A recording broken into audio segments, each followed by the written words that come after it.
In just a few days, Gainesville residents will head to the polls to pick a new mayor. Term limits prevent current Mayor Lauren Poe from running again. In the primary, 9 people campaigned for the city's top job, but none of them got enough votes to win outright. Now the top 2 candidates, Ed Volarski and Harvey Ward, hope to get your votes on Election Day. Who will best represent you? Before you vote, listen to the candidates' positions on important issues. In partnership with the Gainesville Sun, this is a WUFT News special presentation, the Gainesville Mayoral Debate. Now, from the University of Florida's Levin College of Law, here's tonight's moderator, Heather van Blokland. And good evening. I am Heather van Blokland, Executive Producer and Director of Content for WUFT-TV and FM. I'm honored to be your host and moderator for tonight's event. Thank you all for coming out. We'd like to take a moment to thank the UF Levin College of Law for generously providing tonight's venue. It is lovely. I want to thank the audience. Welcome to you, our in-person audience gathered here on the University of Florida campus, and to those listening, WUFT-FM 89.1, 90.1, and at Gainesville.com. Thank you all for being here tonight. For our audience here with us, just a reminder, we do ask that you silence your cell phones, and out of respect for the candidates, we ask you to remain quiet throughout the debate, refrain from applause, refrain from cheers or verbal expressions of opposition. Like I just mentioned, we are broadcasting live. That allows our listening audience to listen along with you. And a hello to our candidates. Thank you for being here. Greetings. We will come right back to your introductions in just a minute, but first I'd like to introduce our panel here tonight. I am joined by a 4-person panel here to ask you candidates questions. Nathan Crabb is the news and opinion editor at the Gainesville Sun. Welcome, Nathan. Kendall Brandt, student journalist for WUFT News. Welcome.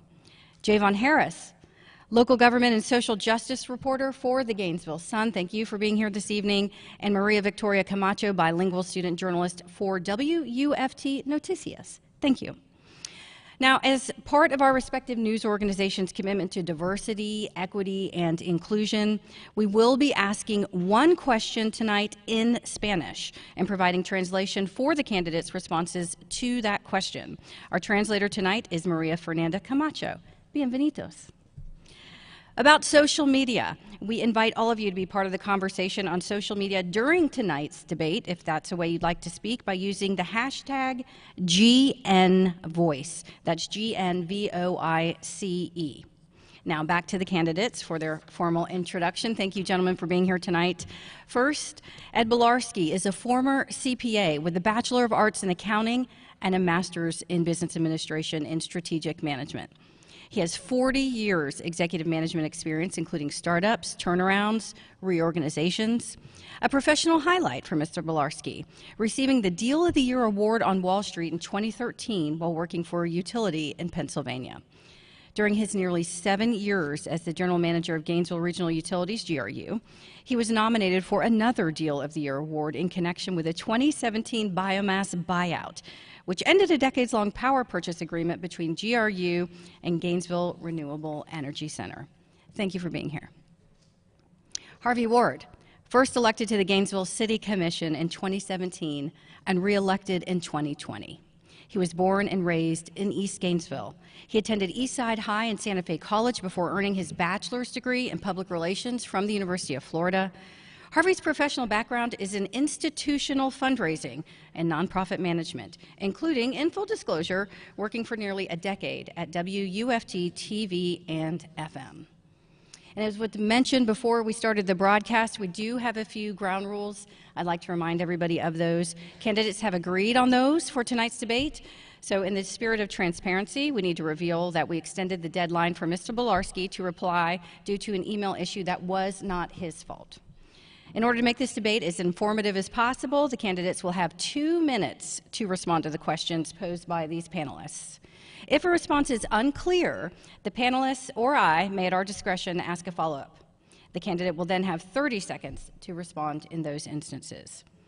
The order for tonight's debate determined alphabetically by last name, and we'll rotate who responds first throughout the program. That means, Mr. Volarski, you have the first response, so let us begin. We start with Nathan Crabb with the first question. Thank you. So we asked voters to submit questions to the candidates, and there was a common theme in a lot of those questions, and that's that a lot of folks out there are really concerned about sky-high GRU rates. One person asked, quote, "What are you willing and able to do to reduce rates and bring GRU in line with electric providers across the state?" End quote. So I posed that question to each of you, and I ask one request: be specific. If you're proposing new programs or proposing cuts, tell exactly what you want to do. I start with you, Mr. Blokland. Well, thank you, Mr. Crabb. I'll call you Nathan. We go back a ways. Yeah, I've been pretty clear in my campaign that I think that's one of the biggest issues facing the community, because it's one of affordable living. It's, we talk about affordable housing, but when you can't afford the electric and water bills, you need to look at that. So, the first thing is GRU is sending a transfer larger than what they make to the city government. They make $20 million a year on average, and over the past 4 audited years, they've submitted $38 million. That can't be sustainable. We need to fix that. The other thing is that we have a rate stabilization fund that's out there on the electric side that's $35 million or so. We also have up to another $30 million in other rate stabilization funds. So during this period of time of uncertainty in the world marketplaces and actually in this country, we ought to be looking at that to use it for, guess what? Rate stabilization. That's what it's there for. I was hopeful that the City Commission would use ARPA money that could be used to help people that were in need, because that's what you need to do. But that money wasn't used for that. I think the City Commission needs to look at how they can help those specific people, the ones that are in most danger among us, to help them on their bills. You can means test it from the city government side. You can't do it from the utility side. So they ought to be doing that immediately.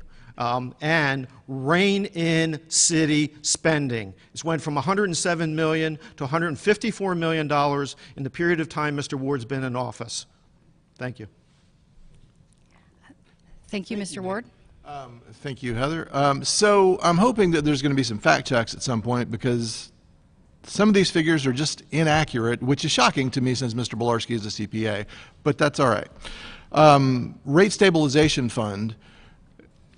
A few weeks ago, Mr. Blokland was telling folks that it was $80 million until I corrected him on that. It's less than half that at 35 that's actually in the electrical rate stabilization fund. But rate stabilization, as Mr. Blokland taught me when he was general manager, is specifically for things like natural disasters. Now, I am not telling you that it is not hard to pay these GRU rates. They absolutely are. That's why I voted 4 out of 6 years that I had a vote to raise or not raise GRU rates, I voted don't raise them. Mr. Blokland represented or brought to the City Commission 5 out of 6 times increased GRU rates. I voted no 4 times. Specific things we should be doing. We should be looking at funds such as the Connect Free program that has some money in it on the in the short term. We should be able to use that to help folks who are in real crisis pay their bills. In the medium term, we need to help folks have more energy efficient homes. We need to help them get rid of things like horribly inefficient window unit air conditioners, help them replace those very specifically. And in the longer term, we need to not be beholden to international commodities markets for things like natural gas.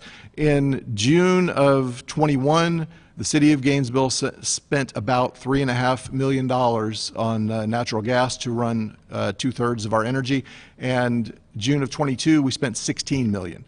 That's how much natural gas prices have gone up, and you're going to see the same thing happening at every utility in our area. That's time, right? That's it. That is time, sir. Thank you. Follow-ups? Okay. All right, let's go to Kendall Brandt for our second question, and the answer, Mr. Ward, will start with you this time. the construction of new student high-rises around campus, as well as the elimination of single-family zoning, has summoned fear of further gentrification of the east side of Gainesville and other historically black neighborhoods in the city. So what are your thoughts on this, and how would you plan to protect these vulnerable and historic areas? So there are many things that we can do. For instance, I voted against the single-family zoning change, and I think everyone who is currently running for mayor or commission has already agreed that we will seek to overturn that change beginning in January. So that's the number one thing. Second, we've brought on in the last less than a year a historic preservation specialist who is nationally known, who has already been a big help to moving us forward in that regard. We need things like specific protections like an urban land trust that we've already started moving towards. We funded that. We set aside $1 million of ARPA funding. That's one of the places that we spent American Rescue Plan funding. And the county also has a land trust that we all voted on to be part of the county charter. Those are some of the things we can do. We have to get out in front of it. Hey, I will tell you that I hope we talk later tonight about some of the things that we're going to be doing in East Gainesville, rebuilding Citizens Field, adding some health facilities on Hawthorne Road, that sort of thing. We have to be aware that when we do that, when we spend public money, private money is likely to follow. And we have to have a plan, not only the city, but the neighborhood organizations all need to have a plan for how to keep rises from prices from rising out of control at those facilities. So I'm a big fan of land trusts. I think that is a way to get started. Primarily, that we need to keep an eye on that and make sure that we have guardrails in place when the private money follows the public money. And that's generally a good thing. You want improvement in neighborhoods. You don't want neighborhoods to atrophy, but you want to make sure that you have guardrails built in so that growth doesn't put anybody in the poorhouse. That's time. Mr. Bolarski. Yeah, thank you very much. Let me agree with a few things Commissioner Ward said and disagree with another few. The fact of the matter is he voted for every element that's in the comp plan prior to the 2 weeks prior to the first election. He voted for it for 5 years. We watched as we went from 3 to 4 to 5 to 6 stories in the community. We have the rising towers as we go down 13th Street. And his solution to that is spending more money on a downtown director. We can spend money, but at some point we got to stop making the citizens, the residents, tighten their belt while the city puts another notch in theirs.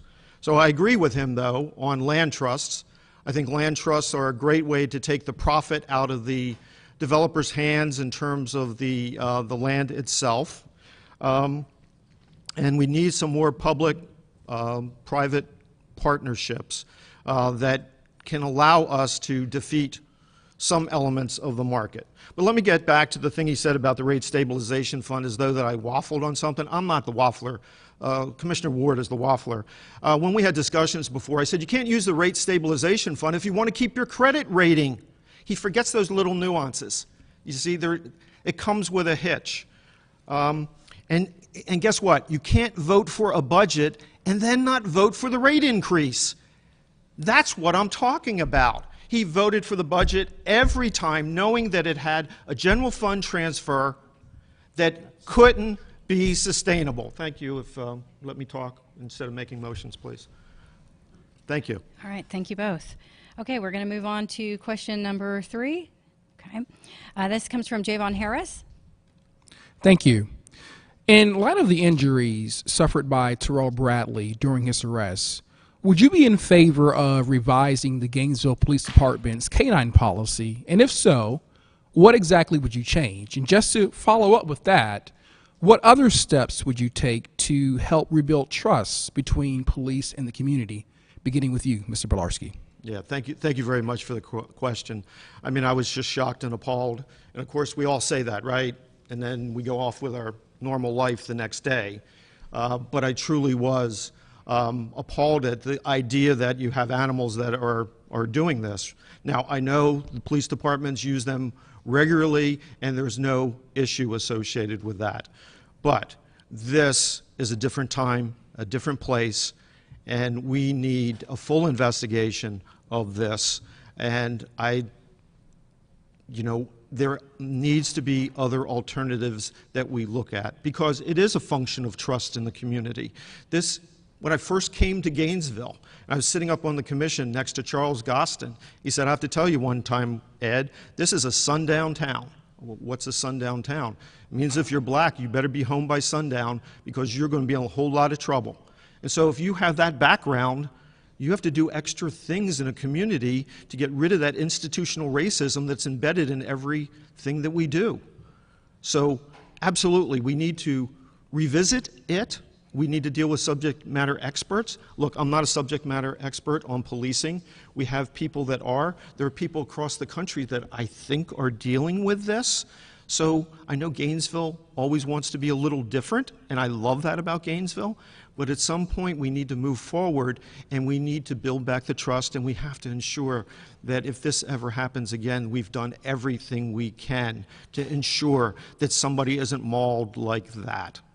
So thank you. Sorry, the sound is terrible. There's an echo, and it's too low. It reverberates. And we can't hear. There's an echo, and it's too low. We can't hear you. Nobody in the room can hear you.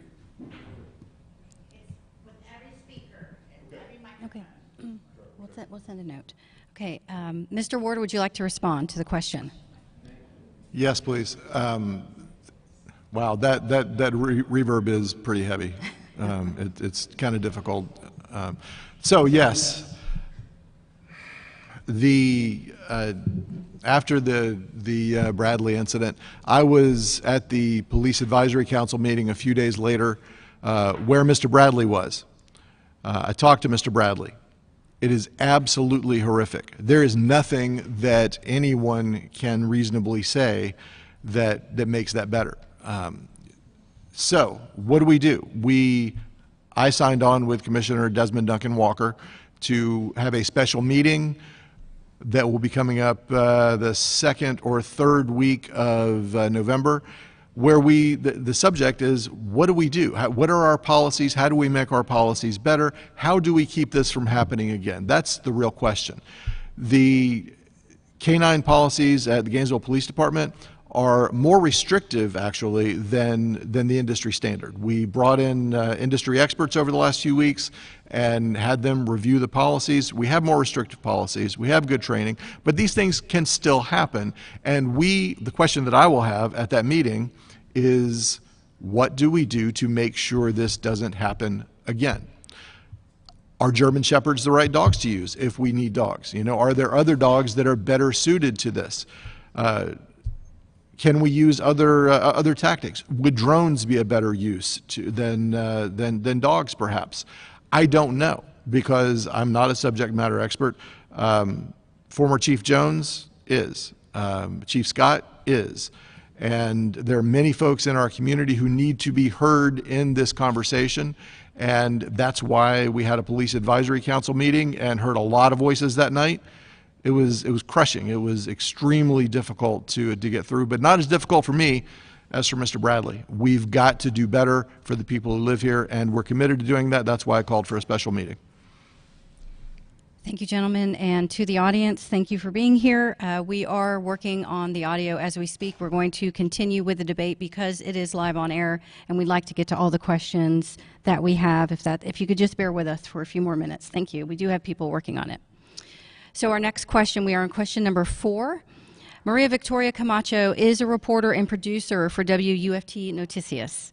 She will ask her question in Spanish. Maria Fernanda will translate in English. In order for her to properly translate your response, gentlemen, please pause every couple of sentences and allow her to translate. You'll have a total of 4 minutes for this response to accommodate for this extra time. Gracias. Gainesville es una comunidad multicultural. Yo soy una estudiante internacional de Venezuela. Muchas de las personas que residen en la ciudad son originarios de Venezuela y Cuba. ¿Qué haría en su posición como alcalde para ayudar a nuestros vecinos a tener éxitos? Por ejemplo, ¿qué programas apoyarían para ayudar a aquellos que aún no hablan inglés? Thank you. Gainesville is a multicultural community and an international student from Venezuela. Many who live in the city are originally from Venezuela and Cuba. What would you do as mayor to help our neighbors succeed? For example, what programs do you support to help those who don't yet speak English? Gentlemen, I think the reverberation might be slightly worse on that side of the room, so if it's okay with everyone, I'll just read the translation, if that's okay. Okay. So Gainesville is a multicultural community. Many who live here now are originally from Venezuela and Cuba. What would you do as mayor to help our new neighbors succeed? For example, what programs do you support to help those who don't yet speak English? Mr. Ward. Thank you. So, yeah, there are many things that we can and are in the process of doing. We have recently funded are in the process of building out and have funded a new Office of Immigrant Services through our Equity Division, and we have a process out to hire a director for that right now. Gainesville is an immigrant community in many ways, not only Latino, Hispanic immigrants, but a wide variety of Asian immigrants and Haitian Creole and a variety of other folks. Specifically, we are working already to translate all city forms, city websites, city signs into at least Spanish in addition to English. There are many other opportunities for that. This is saying we have 3 minutes, and I should be pausing to let you translate. I'm sorry. You can't get all that at once? Come on. Y hay muchos programas los cuales ya tenemos rodando, los cuales podemos trabajar también. Uno de ellos es por lo que podríamos iniciar, es por hacer la traducción de todos los que son nuestras páginas web y los servicios que son para el cliente, tenerlos por lo menos desde un principio en inglés y en español. Thank you so much. That was awesome. So, yes, we, in addition to that, will continue to build out the Immigrant Services Department. And we should make sure that we take advantage of opportunities that are here for us with the University of Florida, with Santa Fe College. Do you want to? Nos vamos a asegurar de seguir incrementando el departamento de diversidad para que las personas puedan tener más accesos, incluso ir al college. For instance, I know that there is a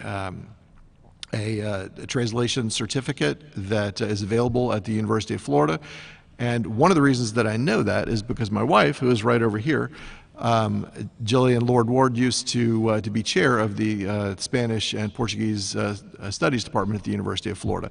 So I know that those services are available here. We have to do a better job, not only in this regard, but in many regards, of making sure that the City of Gainesville, Alachua County, the Alachua County School Board, the University of Florida, and Santa Fe College work together better to leverage each other's resources.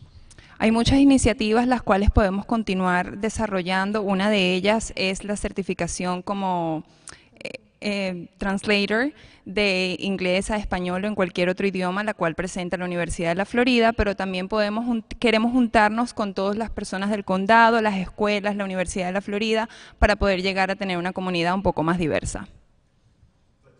I would say that we have already begun the creation and the funding of a Department of Immigrant Services, and I have to say that there was a fair bit of derision in that once we had that rolling from some folks who are running for office.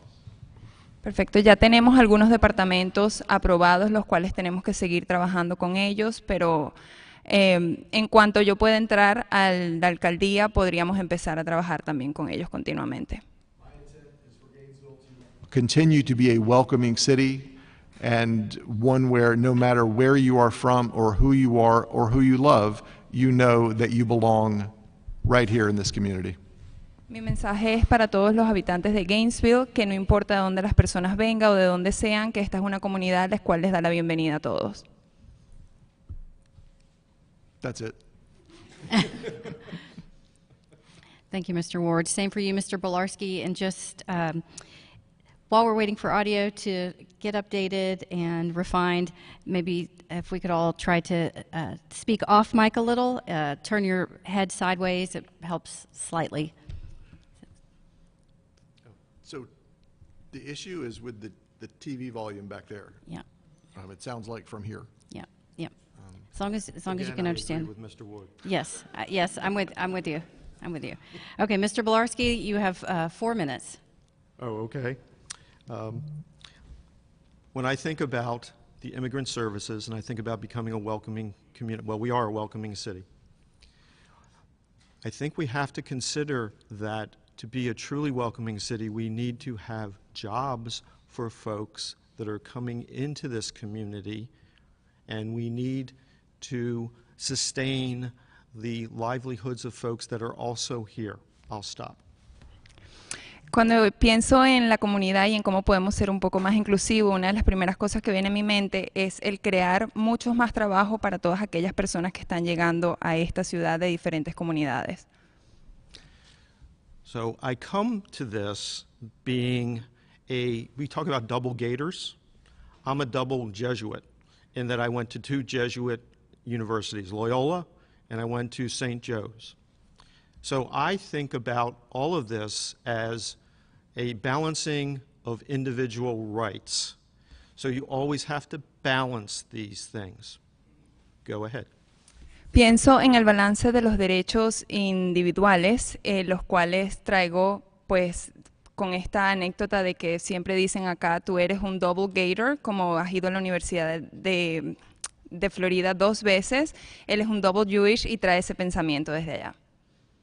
So when Commissioner Ward was talking about derision about this program, what I was making a point sarcastically was at the same time we had people that were losing the ability to make public comment, and we were ending that program. So it came as a stark comparison between someone's rights over here and someone's rights over there. That was the point. Go ahead. Hay una comparación entre los rights o los derechos de una persona de un lado dentro del otro.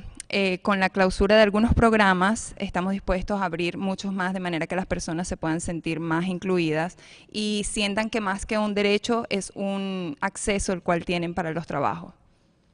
So, to truly be a welcoming city, we have to be welcoming for the folks that have been here as well. Dr. Denslow sitting over there, he talks about the fact that, quite frankly, UF students take a lot of jobs away from folks that actually live here when they haven't been here. So how do you balance those things? And that's what I would try to bring to the commission, would be this idea that, yeah, people are both right, but what do we do to balance those inconsistencies and make it good for everyone? Cuando pienso en inclusión, pienso en las personas que viven en la ciudad, tanto como en aquellas que están viniendo de otros países. Lo que yo propongo al entrar a la alcaldía sería presentar una propuesta en la cual podamos mantener a personas las cuales son emigrantes que están en la ciudad y que desean estar en la ciudad con trabajos y a la misma vez proveer a aquellos para los que están llegando. So I just hope I'll end here and say I hope you're translating it better than I'm delivering it. Thank you. I did my best. Thank you, candidates. We will now move on to the second round of questions by our panelists here. Back to Nathan for question 5. Thank you. One of the email questions that we received was from a voter who said that she, quote, had several friends almost go homeless due to the lack of affordable housing and decent paying jobs. Seeking assistance is futile because the housing authority has a wait list that takes years to get through, end quote. Given that both of you support overturning the City Commission's decision to eliminate single-family zoning citywide, what exactly would you do instead to address soaring housing costs in our community and ensure that affordable housing is spread equitably throughout Gainesville? Thank you. Thank you. It's me, right? Yes, sir. Yeah. Thank you for the question. I think that's a question that folks throughout the country are struggling with right now. And whenever you have a nationwide issue, you know that you can't solve it just with your own solutions here. It's going to have to be a partnership of innovative ideas like land trusts. Look, I come from Baltimore, and in Baltimore, 200 years ago, they would buy the land rent it to the person that was building the house, reduce the price of the home, and they could get a return, the person that owned the land, over 50 years. Sounds way too complicated, but the reality is you take the land out of the price of the home. They're doing it in places like Winter Haven. We ought to be doing that. I think Mr. Ward will sit there and talk about the fact that, there's some money dedicated already for that, but that's an idea whose time has really come. And then there needs to be public-private partnerships. My background in the utility business has been partnering with public organizations, private organizations, getting financing for those types of things. And we have to bring UF into the equation. The fact of the matter is, with them building off campus to the extent that they're doing, they're changing the supply-demand curve that exists. So we're building luxury student housing across Gainesville, and it's taking away the nature of our community, and quite frankly, I don't like it. Thank you. Thank you. Mr. Ward, you have 2 minutes. Thank you. So, first of all, I would say that we are not building luxury student housing across the city of Gainesville. It's in a fairly contained area, which is what is different about what we're building now. We're not used to seeing, for decades, we weren't used to seeing student housing built across the street from campus. And now we are seeing that. We used to see student housing built 2 miles away from campus, which is incredibly inefficient and doesn't make any sense. And most university cities don't do that. So we are seeing it, and it's jarring to see. I've been here for more than 7 years, and I will tell you that it is strange to see. But Gainesville is about change. Now, you asked specifically what we could do about affordable housing. We've committed $8 million in the last few months of American Rescue Plan funding to working with the Gainesville Housing Authority, with Neighborhood Housing Development Corporation, and probably Habitat and other nonprofits. I made a motion earlier this year for us to speed up the process of getting unbuilt city-owned lots off the rolls at the city of Gainesville, where they do no one any good, into the hands of Habitat for Humanity and HDC and organizations like that, where people will actually be able to live in those homes. In the last few months, we have gone through a process where private money backed by federal tax grants is building 190 some units behind Royal Park, spreading it around the city so everything is not in one place. That is pegged at, I believe, I may be incorrect, but I believe 60% AMI, area median income. The city was a partner with NHDC in building Deer Creek, which is a senior affordable living complex off 53rd Avenue. We're doing the best we can to get it spread around. There's an enormous amount of work left to do, but we are in the midst of this, and we're making those partnerships. They're already at work. It's not some fiction that has to be done later. We have to do it now. We need to finish. Mr. Bolarski, you have 2 minutes. Oh, I get to respond back to that? I had 2. Okay, sorry, we're a little behind here. I guess I was in. Nope, that's okay. I'm watching the clock. We're slightly behind. We're going to have to move ahead. Kendall has the next question, question number 6. Okay, so a lot of local officials talk about making Gainesville a more walkable and bikeable city. However, at the same time, 2 students were killed last year after they were hit by cars on University Avenue. So how would you go about making Gainesville a more walkable city that is safe for pedestrians and bicyclists while still trying to manage traffic and provide ample parking? Thank you for that question. I think you're talking about an issue that is near and dear to many people's hearts, obviously on campus. As I've been walking the neighborhoods, I can see how dangerous it is.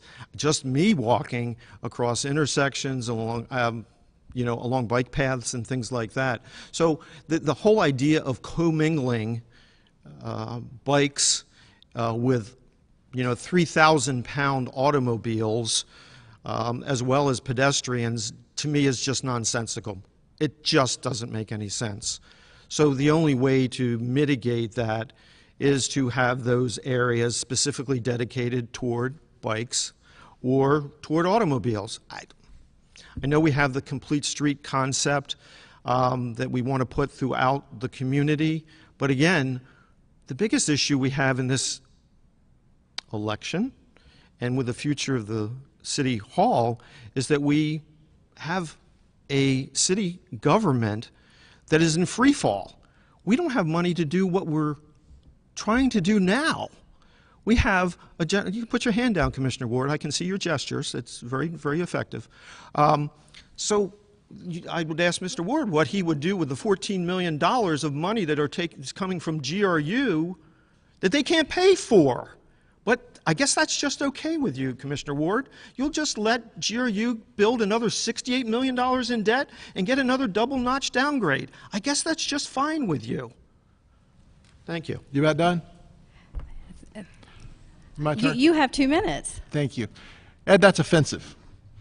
They just asked you about people who, standing on the side of the road, were hit and killed. You didn't have anything to do with that, but I had to call their mothers. I had to talk with those families. I had to talk with families out near Cone Park, a family of a 4-year-old who was killed crossing the road. That wasn't because we were spending too much money, Ed, and that's a whole different topic, frankly. And I'm happy to have that one with you. But we're talking about children and teens and students and real, actual people who lost their lives. That's a problem that we have to solve, and shame on you. I don't laugh. That's absurd, Ed. That's the kind of thing you do on Facebook all the time, and it's just not okay. It's not okay. My campaign is primarily staffed by University of Florida students. My wife works on the University of Florida campus. There are lives in danger, and there are solutions that are possible. Complete streets are an actual thing that work, and I would suggest anyone who hasn't, head down to South Main Street, south of Depot Avenue, where we've implemented a complete street that actually works. The reason we haven't done that on University Avenue is because we've been working toward it for the last 20 or 30 years, but it's a Florida Department of Transportation street, not a City of Gainesville street. We've made more progress in the last year, year and a half with FDOT to transform University Avenue and 13th Street than has been made in decades. So what we're going to do, what I will continue to do as mayor, is work with the FDOT, continue to find the state funding to make that happen, because that's where it has to come from. We have to lean on the legislature. We have to talk to folks from other places, parents of University of Florida students from other places, to lean on their local legislators to make sure that that funding happens so that we can build complete streets and save lives in the city of Gainesville. And in the interest of time, we are going to have Javon Harris ask our last question of the panelists before we head to you all. Javon Harris with question number 7, please. Thank you. Gainesville has experienced a continuous string of shootings during the past several months, including several gun-related incidents involving young people. What would you do as mayor to help reduce gun violence? Things that we need to do is recognize that gun violence doesn't begin and end at the city limits. Like housing, it's been a national issue that's been building lately. We're not allowed by the state legislature to implement any sort of firearms rules in the city of Gainesville, although I did vote a couple of years ago to eliminate the sale of assault weapons in the city of Gainesville, and risked my job to do that. That motion failed. And honestly, it wouldn't have, the legislature, the governor would not have allowed us to implement it anyway. What we have to do is work more closely between the commission, GPD. We have tremendous leaders who know a lot about community policing and are close to the community. We need to work with them. We also need to work with the sheriff, make sure the sheriff and GPD are working well together. But Gainesville should be a regional leader when it comes to this. We should be having conversations with leaders in Palatka, in Lake City, in Ocala, in Newberry, all over the region, because it is a regional problem. We should be sharing resources. We're not always going to agree on the solutions, but the folks who are distributing guns to children in our communities, they don't live right here. They live all over the place. They're a very well-connected and well-planned network. And it's a for-profit network. And we need to go after it in that sort of way, but we need a coordinated approach, and Gainesville ought to be the leader in that coordinated approach. We have not done that. As mayor, that is something I would absolutely make a priority of, to make sure that the shootings that happen in Lake City, make sure we understand that those have an impact on our community. The shootings in Gainesville have an impact in Ocala. It's a regional impact. It has to have a regional solution. I've already spoken with Chief Scott, with Chief Jones, with the sheriff, who has endorsed my campaign, by the way, and we're going to move forward on that. This time. I agree with Commissioner Ward that this is a mental health issue. It's a supply issue of guns that are indeed coming in from outside the area. I know GPD has been successful with some gun buyback programs, and I would certainly want to continue to do that. But I think as a community, what we can do, and I think this is about playing in your lane, and playing is the wrong term, but we need to operate within our lane. What can we do that actually affects change instead of virtue signaling with virtually no virtue? Because that's just what happened with Commissioner Ward here. He'd rather sit here and make a show of this and tell me how shamed I should be because I answered a question in my manner. And we don't have a place for that at City Hall, and that's what City Hall has become. It's become a place where Commissioner Ward can look at people that come up for public comment and shame them. In fact, some of them have been arrested. Do you know that some people have went over their 3 minutes and have been escorted out of City Hall? I mean, I did not interrupt you, and you said many nasty things about me, and you do not know me, Commissioner Ward. You do not know me. I know what you said. Please, I'm still trying to talk. So we have to make our community a civil place to be. This is not civil. But at some point, you have to stand up, and I am standing up for those people that have been kicked out of City Hall. I've been standing up for the people that are taxpayers of this community, that the state auditor has come in and said, you can't balance your books. You don't reconcile your checkbook. You don't know if you're over or spending over or under your budget. And this gentleman over here was there when all that was happening. Have we had enough of Harvey Ward? Thank you. Thank you, gentlemen. You could write a note down. We'll have someone come and get it from you. We're trying to keep on time. We're trying to give everyone equal time and be fair to both candidates. Thank you both for. Yep. Thank you both for being here tonight. Thank you to the panelists for your questions. Our next segment actually is back to you, gentlemen. This is the opportunity for candidates to ask each other your question. So I can share with the audience, those listening, those streaming. What this is for the next segment is we invited the candidates to submit 3 questions they would like to pose to their opponent. Our organizing committee chose the question each candidate will ask. Now, once this question is posed, the candidate will have 2 minutes for his response, and then the person posing the question will have 2 minutes for a rebuttal. Okay. Mr. Blokland. Actually, we're going to start with Mr. Ward here. Mr. Ward, you pose your question first, so to Mr. Blokland. Ed, you recently expressed uncertainty on how projects like a Citizens Field renovation might be funded. Do you support the renewal and expansion of wild spaces and public places? And if not, what are your plans for funding the infrastructure items it is designed to pay for? Actually, that's a great question, Commissioner Ward. I do appreciate that. I want folks to understand one thing, and that is, although we battle up here, I've been with Commissioner Ward for about 5 years. We met regularly, so I think we understand each other very well. These are tense moments. I actually like Commissioner Ward. So to answer that question, yes, I do call for the expansion of the wild spaces, public places. I think that's been a wonderful program. It's funded a lot of things. And quite frankly, you educated me the other night in terms of what it can do at Citizens Field. So I think that's actually a very good use of those monies. So. That's it? Okay. Okay. Mr. Ward? Thank you. So I'm glad that you support that. That's great. I want to make a quick plug for Wild Spaces Public Places to everyone in the room and everyone listening and everyone viewing this later. The Wild Spaces Public Places infrastructure, or the infrastructure addition to this, will allow us not only the city of Gainesville, but also the other cities in Alachua County and Alachua County to improve roads, which is particularly an issue for the county, much more so than the city. Most of our roads are in reasonably good shape, city streets as opposed to county roads. But it also allows us to do things like improve Citizens Field, which is something that anybody who spent any time in Gainesville is connected to. It's the kind of thing that, that brings our community together.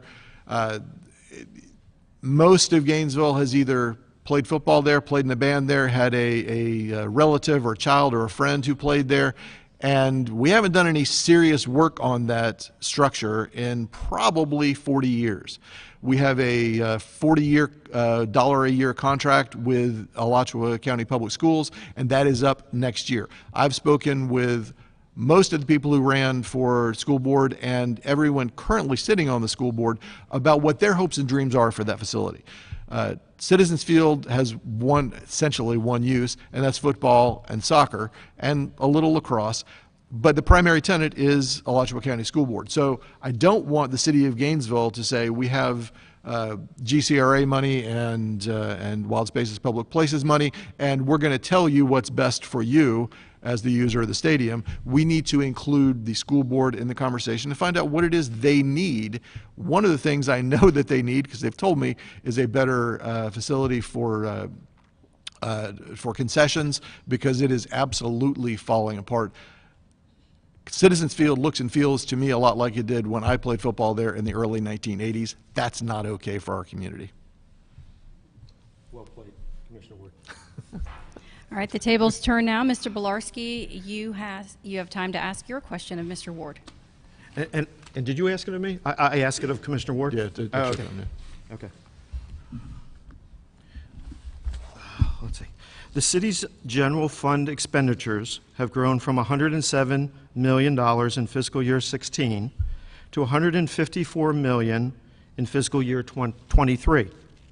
That's over 6% a year during a time when inflation was less than 3% a year. Name areas other than police and fire services you'd reduce to eliminate the excess general fund transfer from GRU.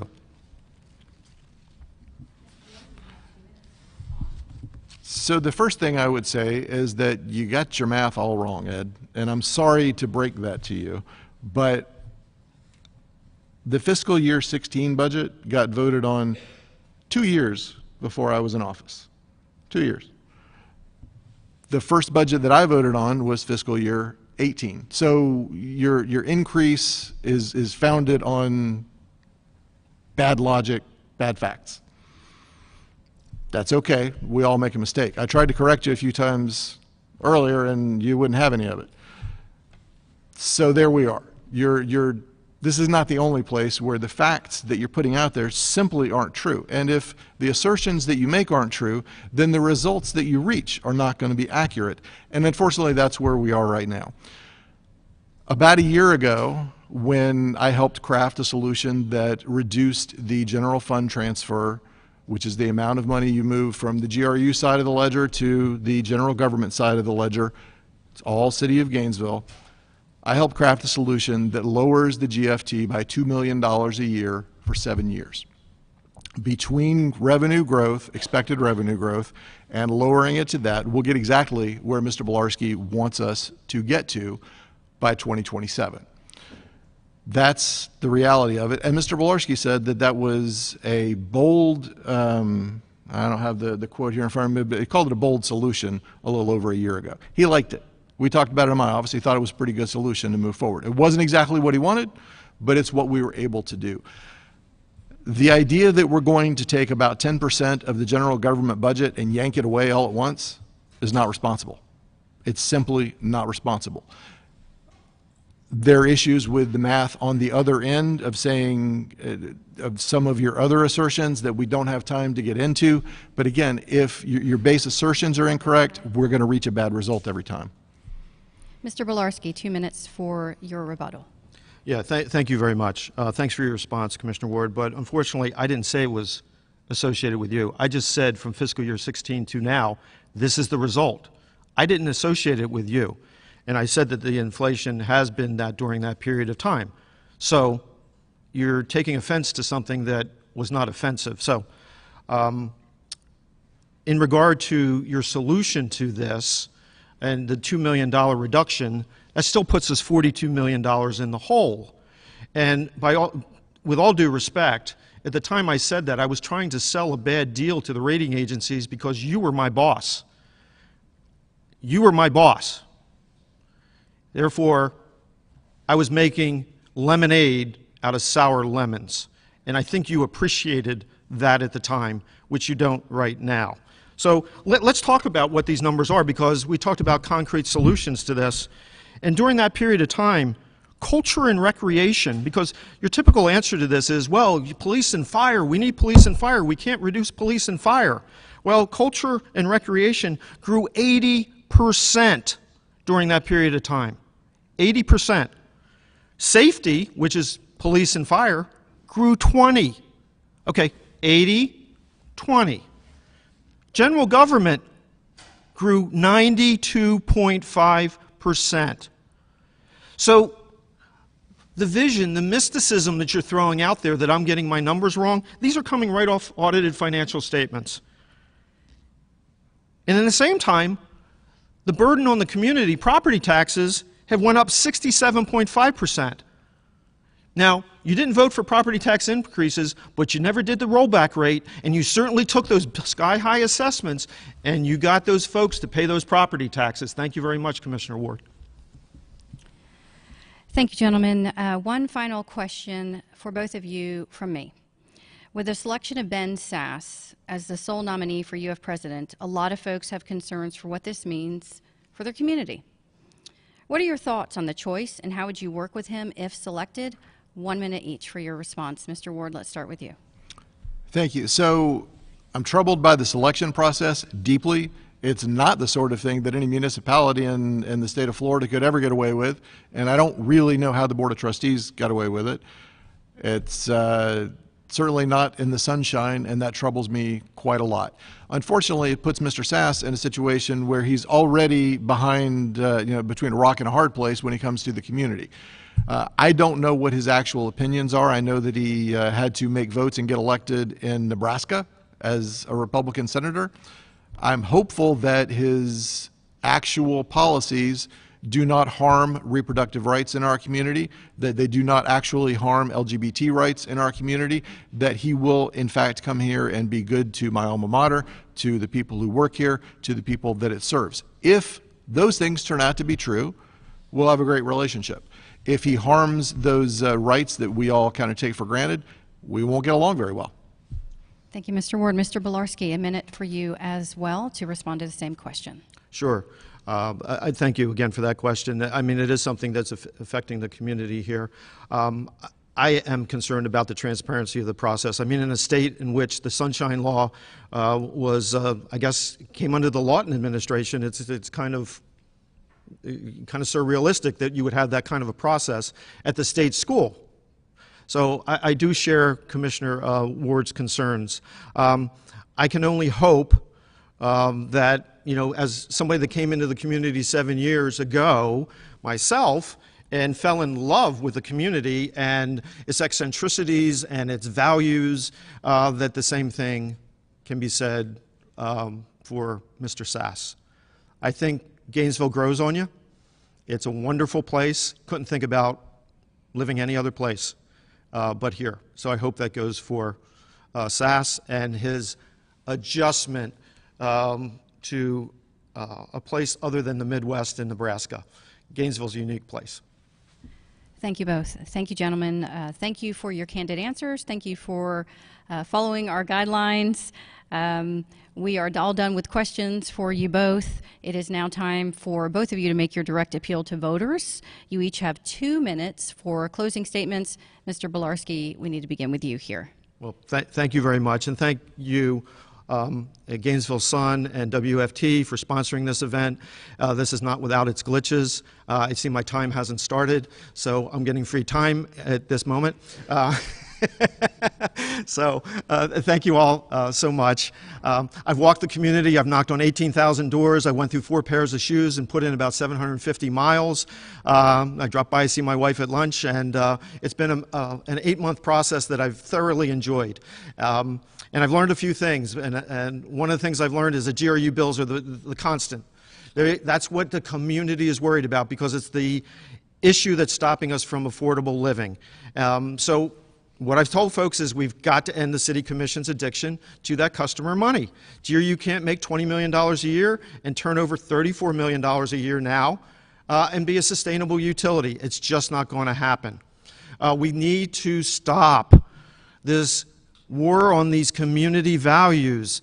The war on single-family home zoning is changing people's lives, and it's going to put the poorest of our communities at more risk than they are now.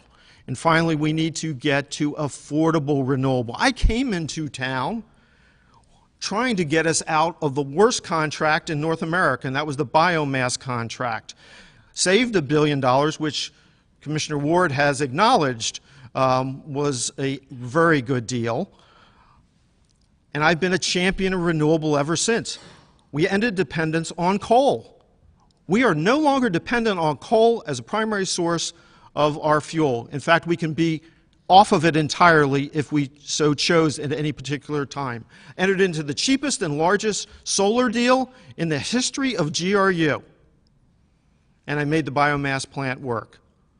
So that's what I want folks to think about. I'd be proud to serve as the mayor of Gainesville. Thank you very much. Mr. Ward, 2 minutes. Thank you. I appreciate WUFT, the Gainesville Sun, and everyone who's been with us tonight.